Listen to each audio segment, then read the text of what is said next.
Boa noite. Retornamos então com o programa Grandes Temas, que hoje debate o desemprego e a informalidade. Temos no ar uma pergunta de Cláudio Constantino, do bairro de Mirassol, aqui em Natal, e que diz o seguinte: gostaria de saber se o que movimenta a economia positivamente é um reflexo do número de postos de trabalho ofertados ou se está ligado ao valor pago para o trabalhador. E a carga tributária tem influência nesse momento de crise? É uma pergunta que eu fiz até um trabalho recente na área de tributação e desenvolvimento regional. A primeira coisa, tem que ter postos de trabalho, volume de emprego e tem que ter salários. Se a gente pega os anos 70, cresceu o número de trabalhadores, mas não cresceu os salários pagos. Mas você aumentou a massa. O que está acontecendo agora, recentemente, com essa nova reforma, não é? É mais ou menos isso. Cresce um trabalho intermitente, precarizado, pode até crescer o aumento do emprego, mas a massa não, o salário do trabalhador não melhora, mas a massa total melhora um pouco. Agora a gente está crescendo uma coisa nem outra, né? Isso, exatamente. Então, isso é extremamente problemático. Uma outra coisa problemática, e eu acho que antes de falar nisso, o ideal é que você tenha postos de trabalho em crescimento com melhores salários, porque aí você cresce exponencialmente a massa e essa massa se transforma em consumo. A classe trabalhadora, o que recebe, ela vai consumir. E isso vai para a mão dos capitalistas produtores. Agora, um mito que se cria muito é a questão da tributação. A tributação brasileira é alta, baixa. Isso é muito discurso da própria classe empresarial, que vive discutindo que é muito imposto, quando o empresário não paga imposto. Quem paga imposto é a classe trabalhadora. Se você pega um copo como esse aqui, o empresário colocou lá os insumos, matérias-primas, o preço da força de trabalho e o valor dos impostos, né? E se acaso, né, além disso, o lucro, se o governo resolver reduzir os tributos, nada garante que ele vá reduzir o preço. Isso aconteceu com a desoneração que foi feita agora em 2009.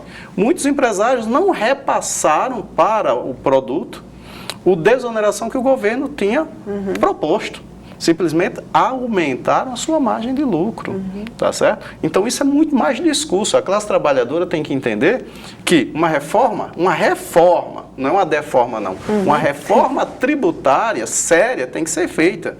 E essa reforma tributária tem que ser com aumento de imposto, não para a classe trabalhadora, para a classe alta. Porque no Brasil, o rico não paga imposto praticamente. Que tal taxar as grandes fortunas, né? Um grande empresário que está preso, não é? Um grande empresário está preso, fizeram um cálculo rápido, um secretário de tributação fez um cálculo, ele paga 6% em cima da renda dele. E o trabalhador paga, em média, 48% de sua renda de imposto. Então, é preciso fazer uma reforma, mas que desonere a classe trabalhadora. E o empresário não tem que estar preocupado com isso, porque ele repassa, de qualquer forma.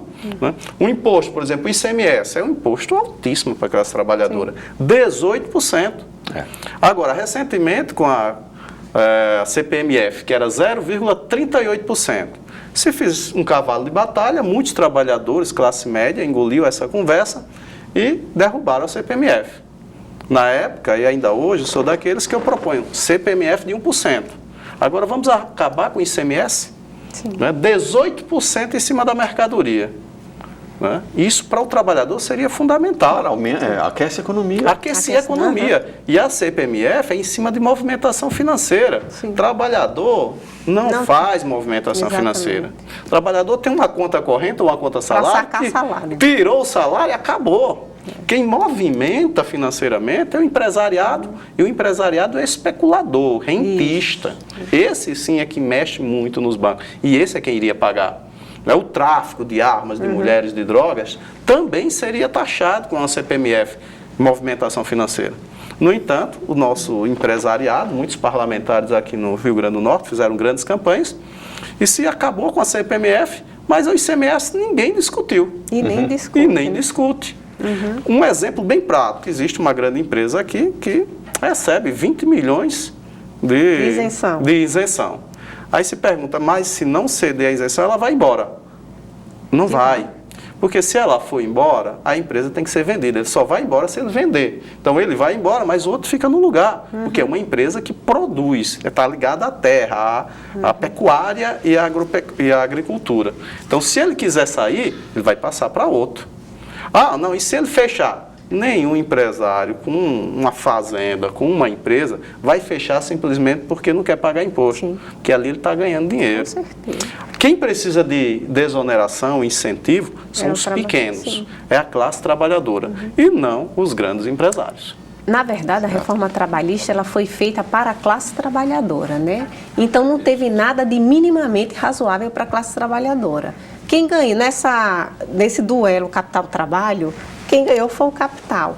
Uma coisa nessa discussão de tributação, emprego, que me chama muito a atenção é que a reforma, no discurso da flexibilização para aumentar vagas de trabalho, quando a gente vê, flexibilizaram mais os contratos de trabalho, quanto mais flexível, menor o valor da força de trabalho. Né? Então, assim, essa discussão da massa salarial que caiu e o poder de compra do trabalhador.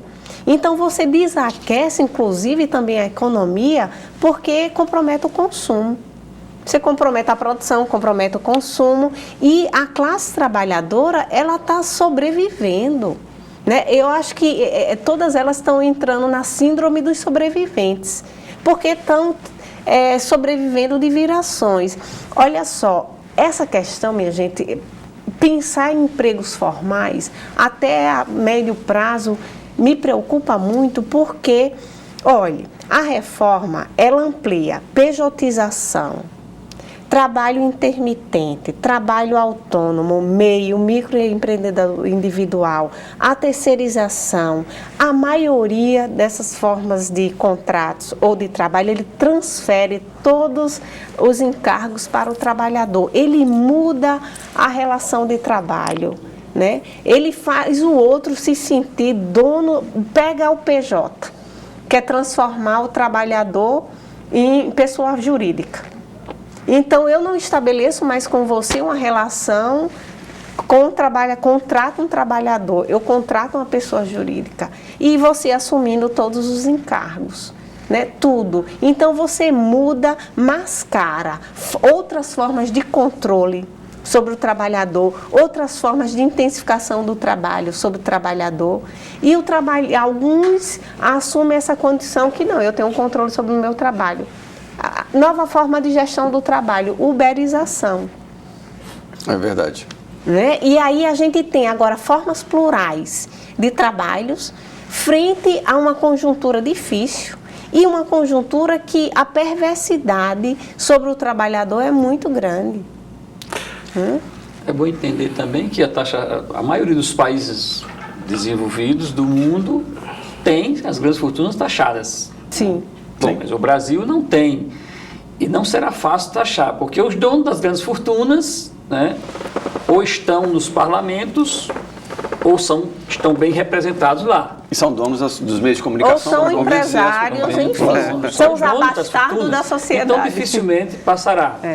A taxação da propriedade no Brasil é insignificante. Sim. No mundo, as grandes propriedades são taxadas. No Brasil, infelizmente, nós não temos isso. Portanto, a saída, nós conhecemos as saídas, só não sabemos como vamos conseguir essas saídas para resolver o problema. Existe, acho que o professor William dá uma alternativa na qualidade de economista. Eu acho que depende de um projeto político, de interesse político, sobretudo, né? E que se alcance a pensar o povo. O povo. Né? Não governar para empresários, para o mercado financeiro, para industriais, mas que o povo seja contemplado, que o lobby minimize. Né? Eu me lembrei aqui do que as livro de Gessé barganhas Souza, também. Né? Isso. Exatamente. Né? Quem lê o livro de Gessé Souza, inclusive recomendamos, né? Sim. Porque vai entender esse processo do que estamos vivendo hoje no Brasil e que começou lá da escravidão, né? A elite do atraso da escravidão à Lava Jato. Exatamente. Né? Então, preciso ler para a gente compreender. E aí eu acho que a gente tem que ter cuidado com uma coisa, que nosso telespectador falou, a questão da reforma tributária e dos tributos. Já está em discussão reformas tributárias. Só que as reformas tributárias que estão ganhando peso no Congresso são reformas que vão prejudicar mais ainda a classe trabalhadora. Né? Porque ela atenta contra os recursos que vão para o Estado, que em tese deveria, não é, patrocinar, financiar saúde, educação, segurança, etc. Né? Existe sim poucas ideias, poucas propostas de reforma tributárias que são, digamos, que contemplam os interesses da nação, não é? E que pouco estão sendo discutidas, porque esses lobbies, esses grupos não querem que essa discussão vá em frente.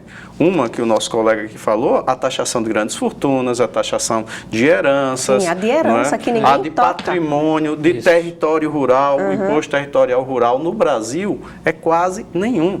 Então, terra em grande quantidade é realmente digamos, uma grande poupança para o latifundiário. Paga muito pouco. Tá certo? Então, por isso que tem tantos latifundiários no nosso Brasil, tá certo? É preciso rever isso, e rever com claridade, com qualificação, sem discussão ideológica. Os Estados Unidos, a taxação sobre grandes fortunas é de 40%. Tá? Isso nos Estados Unidos, no Japão chega a 64%. Tá? Você pega o imposto predial, territorial urbano, não é? Progressivo, que já está previsto constitucionalmente dentro dos planos diretores e não são empregados. Então, se paga muito pouco no IPTU progressivo.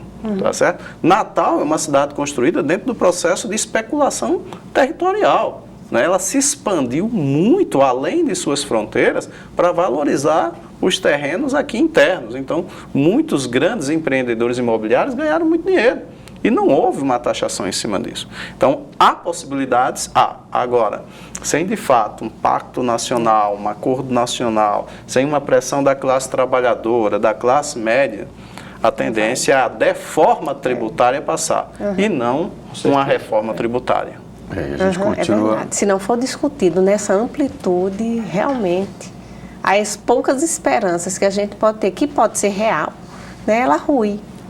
Porque você não tem como enfrentar, se silenciar, se não unir forças, categorias, o debate avançar. Pois é, Ana, a gente fica, justamente para que esse debate avance, a gente precisava ter uma mídia no Brasil, né, que não fizesse o jogo daqueles que estão justamente lucrando com essa situação. Né? Na verdade, a gente precisaria de um debate mais amplo, mais transparente, inclusivo, né?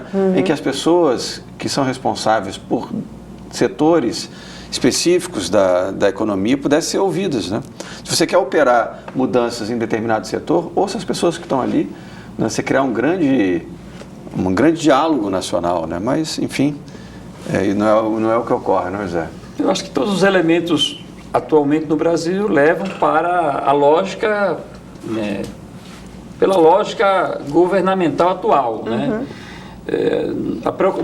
O discurso é falso quando se prega na mídia, você mencionou, a geração de emprego, que estão gerando emprego, que estão criando possibilidade de geração de emprego, não é verdade. Primeiro porque tem que ter o exército de reserva, na lógica do modelo neoliberal, né, tem que ter o exército de reserva, está aí, esses 14 milhões de desempregados. Né?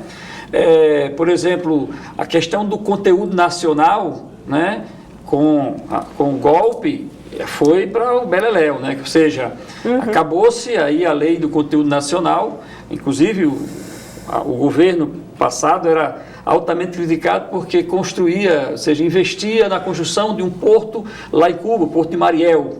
Ora, mas os equipamentos, os engenheiros, todos eram, né, o conteúdo era nacional, era vendido para construir o porto, e os engenheiros, ou seja, o Brasil estava gerando emprego aqui, estava gerando emprego, né, com a venda do conteúdo nacional, com a produção do conteúdo nacional, o que não existe mais. Né? Foi derrubada a lei e o conteúdo, as empresas que vierem se instalar aqui, elas vão trazer sua mão de obra, seus engenheiros e seu conteúdo de lá, e aí lá vai gerar emprego, aqui no Brasil não. Então acho que a lógica é justamente de transformação do Brasil naquele quintal do Império Estadunidense que foi no passado, na década de 90, ou seja, E estamos voltando a isso. Né?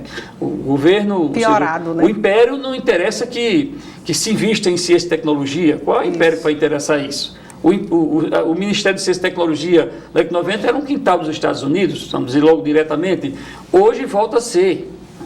Foi os grandes investimentos que fez, por exemplo, a descoberta do pré-sal, né? Que já foi entregue também, está sendo entregue. Ou seja, nós vivemos um governo, uma conjuntura de entreguismo e gerando emprego, né? E a nossa produção de petróleo sendo vendida para lá e voltando refinada. E aqui mais caro. Diminuindo aí o potencial de refinamento, ou seja, e a tendência é que, se a continuar com essa conjuntura, nós vamos viver uma situação pior do que a que estamos comentando nesse momento. Pois como será que caminhamos para a barbárie? Mas, de qualquer maneira, né, é inegável, né, Ana, que isso tem reflexos em vários setores, né, da vida social, política, aumenta...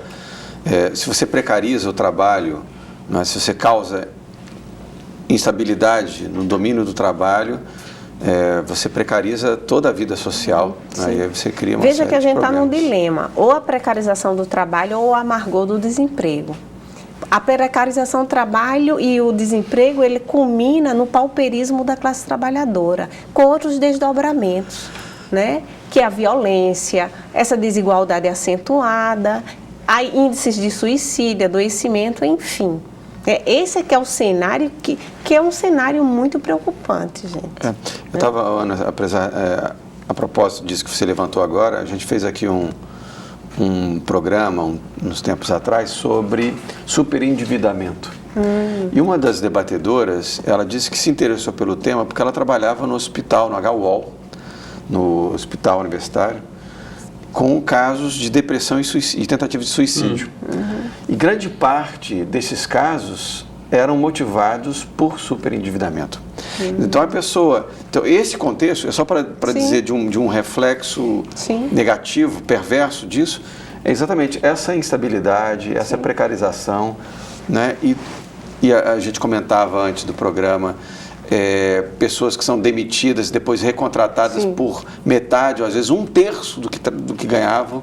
Então, isso tem impacto nas contas da pessoa, na vida familiar. Então, tudo isso gera... projeto de vida, exatamente, né? isso gera essa série de transtornos, né? Porque, assim, várias faculdades daqui do estado, pegando o exemplo do estado do Rio Grande do Norte, ela já começou o processo elas começaram o processo de transição e começaram a admitindo sob as novas regras e culminaram nessa situação, né, de você ter um salário de R$ 3.600 e ser readmitida por R$ 1.600. E está achando, aí entre aspas, confortável, porque é melhor do que estar desempregado. Tem emprego precário do que estar desempregado. E outra coisa, o emprego, gente, ele dá um sentido de pertencimento, de utilidade, de filiação a alguma coisa, né? E o desalento, ele é desalentador em tudo, né? Porque você se sente inútil. Né? E aí as doenças psicossomáticas, as doenças mentais, que elas exponencialmente crescem, né? Como fruto da relação trabalho. Porque o trabalho, como você bem falou, Sérgio, no início, ele dá um sentido de identidade, de pertencimento. O desemprego, ele vai ser ameaçador de tudo. Né? Ana, a gente falava antigamente assim, né, a coisa de vestir a camisa, né? Isso. E até se criticava, porque a pessoa estava, né, trabalhando e era até uma coisa de dizer assim, você está se doando e não tem a valorização e tal. Então, vestir a camisa é até às vezes vista com preconceito. Hoje em dia, nem isso é possível, né? Eu queria aproveitar esses últimos minutos, estamos já caminhando para o fim, pedir a vocês que fizessem apenas algumas considerações finais para a gente encerrar o debate. Não, acho que a gente trouxe aqui um tema, né, que está no momento, no debate nacional, no debate internacional.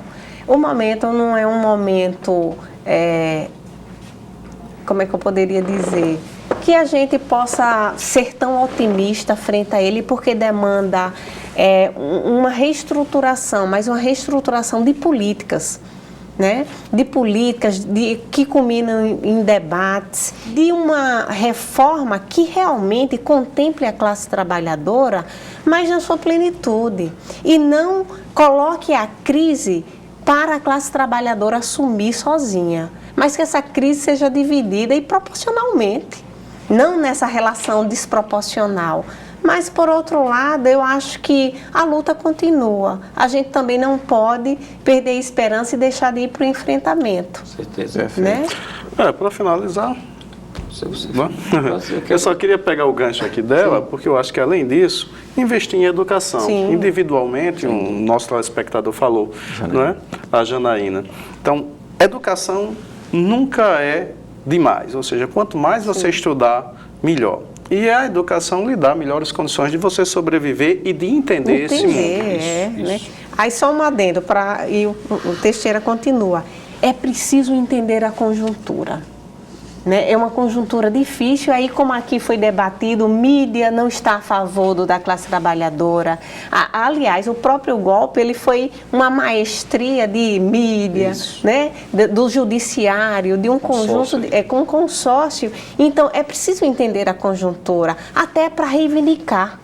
Né? Para não ser ludibriado, manipulado, inclusive pela mídia. Estamos na iminência de próximas eleições.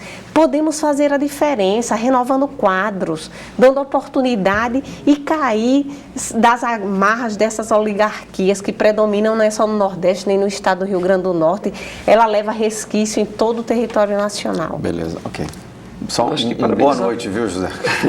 Parabenizar o professor Sérgio, né? Tá, e aprendemos aqui com o professor Sérgio, com a professora Patrícia, com o professor William, né? Então, acho que esse foi um momento oportuno para que a sociedade possa, nós grandenses, possa compreender melhor aí a realidade na qual vivemos. Perfeito. Bom, estamos encerrando então o nosso programa Grandes Temas dessa noite, que hoje discutiu a questão do desemprego e da informalidade. Eu queria agradecer imensamente ao William, Zé Teixeira e a Ana Patrícia, professora, pela colaboração que deram para o debate do nosso grande tema de hoje.